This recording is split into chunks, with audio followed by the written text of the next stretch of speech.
అహ్మదాబాద్ విమాన ప్రమాదంలో సంచలన విషయాలు బయటపడుతున్నాయి. 2 ఇంజన్లు ఫెయిల్ అవ్వడం వల్లే క్రాష్ ల్యాండింగ్ జరిగినట్టుగా చెబుతున్నారు నిపుణులు. 2 ఇంజన్లు ఫెయిల్ అయినప్పుడు మాత్రమే పైలట్ ఏటీసీకి మేడే కాల్ అలర్ట్ చేస్తారన్నారు. ఒక ఇంజన్ ఫెయిల్ అయితే మరో ఇంజన్తో సేఫ్గా ల్యాండింగ్ చేయొచ్చు అంటున్నారు నిపుణులు. 2 ఇంజన్లు ఫెయిల్ అయితేనే ఈ మేడే అలర్ట్ చేస్తారని చెప్పారు ఎక్స్పర్ట్స్. విమానాలు, షిప్పుల్లో మేడే కాల్ అనే పదాన్ని వాడతారు. అత్యవసర సమయాల్లో సాయం కోసం పైలట్ లేదా కెప్టెన్ దగ్గరలోని ఎయిర్పోర్ట్ లేదా పోర్టుకి కాల్ చేస్తారు. మేడే మేడే మేడే అంటూ 3 సార్లు చెబుతారు.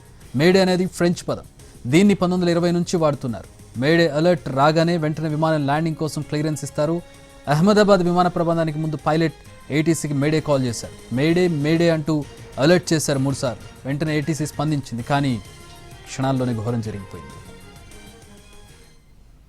సాధారణంగా బోయింగ్ ప్రతి విమానానికి 2 ఇంజన్స్ ఉంటాయి. సో మనం చూస్తున్నటువంటి విజువల్లో ఇరు రెక్కలకి ఉండేటటువంటి వాటిని ఇంజిన్స్ అంటారు. So Boeing engines either Rolls Royce వాళ్ళు తయారు చేస్తారు లేదా జనరల్ ఎలక్ట్రిక్స్ వాళ్ళు తయారు చేస్తారు. 2 కంపెనీల ఇంజిన్స్ని బోయింగ్ వాడుతుంది. సో 2 ఇంజిన్స్లో ఒక ఇంజిన్ పాడైనా కూడా విమాన ప్రయాణం సాధ్యమవుతుంది. విమానాన్ని సేఫ్గా ల్యాండ్ చేయొచ్చు. కానీ 2 ఇంజిన్స్ ఫెయిల్ అయినటువంటి సందర్భాల్లో మాత్రమే క్రాష్ ల్యాండింగ్ జరుగుతుంది. నిపుణులు చెబుతున్న దాని ప్రకారం ఒకవేళ ఇంజిన్ ఫెయిల్ అయ్యే పరిస్థితి ఉంటే ముందుగానే అలర్ట్ అవుతుంది, ముందుగానే వివరాలు తెలుస్తాయి. కానీ ఏమాత్రం వివరాలు లేకుండా ఏ విధంగా క్షణాల్లోనే ఈ ఘటన జరిగిందనే అనుమానాన్ని నిపుణులు వ్యక్తం చేస్తూ ఉన్నారు. దీని గురించి డీటెయిల్స్ బయటకు రావాలంటే ఖచ్చితంగా బ్లాక్ బాక్స్ అనాలిసిస్ అనేది ఖచ్చితంగా జరగాలి. ఇక్కడ చాలా దారుణమైనటువంటి ఘటన. చనిపోయిన వారందరూ కూడా అగ్నికి ఆహుతైపోయారు. అందరూ కూడా దహనమైపోయినటువంటి పరిస్థితి. సజీవ దహనమైనటువంటి వాళ్ళు దాదాపు 300 మంది ప్రస్తుతానికి చనిపోయినట్టుగా తెలుస్తోంది. ఇంకా శిథిలాలు తీస్తే మరికొన్ని మృతదేహాలు బయటకు వచ్చే అవకాశం ఉందని ప్రత్యక్ష సాక్షులు అనుమానిస్తూ ఉన్నారు. వీరి వివరాలు కనుక బయటకు రావాలంటే వాళ్ళందరికీ DNA టెస్ట్ చేయాలి. ఈ చనిపోయిన వాళ్ళందరికీ DNA టెస్ట్ చేయాలి. ఎందుకంటే గుర్తుపట్టలేనంతగా వారందరూ కూడా దగ్ధమైపోయినటువంటి పరిస్థితి. అగ్నికి ఆహుతై సజీవ దహనమయ్యారు.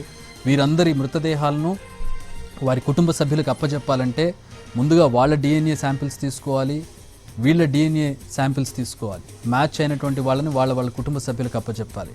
ఇది చాలా దారుణమైనటువంటి ఘటనగా మనం చెప్పుకోవచ్చు. కుటుంబ సభ్యులకు తమ వారెవరో గుర్తించలేనటువంటి పరిస్థితుల్లో మృతదేహాలు తగలపడిపోవడం చాలా హృదయ విదారకమైనటువంటి సందర్భం. మధ్యాహ్నం సమయంలో ఈ దుర్ఘటన జరిగింది.